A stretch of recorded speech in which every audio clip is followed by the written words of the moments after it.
మీకు గనక రాత్రొచ్చిన కల ఉదయానికి గుర్తుందా? దాని అర్థం యూనివర్స్ మీకు భవిష్యత్తులో జరగబోయేది గాని, గతంలో మీరు చేసింది గాని చూపిస్తుంది అని. అలాగే మనకు కల చూపించారు అంటే దాని యొక్క ప్రభావం ఎంతో కొంత మార్చుకునే అవకాశం మన చేతుల్లోనే ఉంది అని అర్థం. ఎప్పుడైతే మనకొచ్చిన కలని కొట్టిపడేయకుండా పట్టించుకొని క్షుణ్ణంగా పరిశీలిస్తామో, దానిలో దాగి ఉన్న నిగూఢ అర్థాన్ని గ్రహించి ముందుకు వెళ్తామో, అప్పుడే మనం ముందు జరగబోయే అనర్థాలను ఆపగలము, సంతోషాలను గ్రహించగలము. చాలా మందికి రాత్రి వచ్చిన కలలు ఉదయానికి గుర్తే ఉండవు. దాని అర్థం వాళ్ళకి యూనివర్స్ నుంచి వచ్చే సంకేతాలు అందడం లేదు అని. మరి మీకు ఇంత అద్భుతంగా రాత్రి వచ్చిన కళలు గుర్తున్నప్పుడు యూనివర్స్ మీ జీవితంలో జరగబోయే మార్పుల గురించి హింట్ ఇచ్చే అవకాశాన్ని ఇస్తుంది. కొంతమందికి వాళ్ళు గత జన్మలో చేసిన అధర్మ కర్మలను చూపిస్తూ ఉంటుంది. అంటే ఇతరులను చంపి, హింసించి, బాధ పెట్టడం లాంటివి. కానీ అందులో ఉన్న వ్యక్తులు ఇంతవరకు మీరెప్పుడూ చూడని వాళ్ళు. ఎందుకంటే అవి మీ గత జన్మలు కాబట్టి.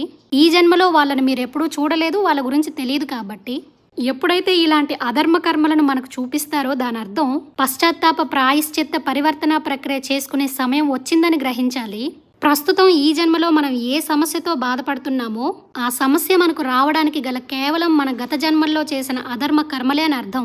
కాబట్టి ఇకపై మనకొచ్చే కళలను జాగ్రత్తగా పరిశీలిద్దాం. ఇలాంటి మరిన్ని వీడియోస్ క్లుప్తంగా కావాలి అనుకుంటే వీడియోని లైక్ చేసి ఛానల్ని సబ్స్క్రైబ్ చేసుకోవడం మర్చిపోకండి.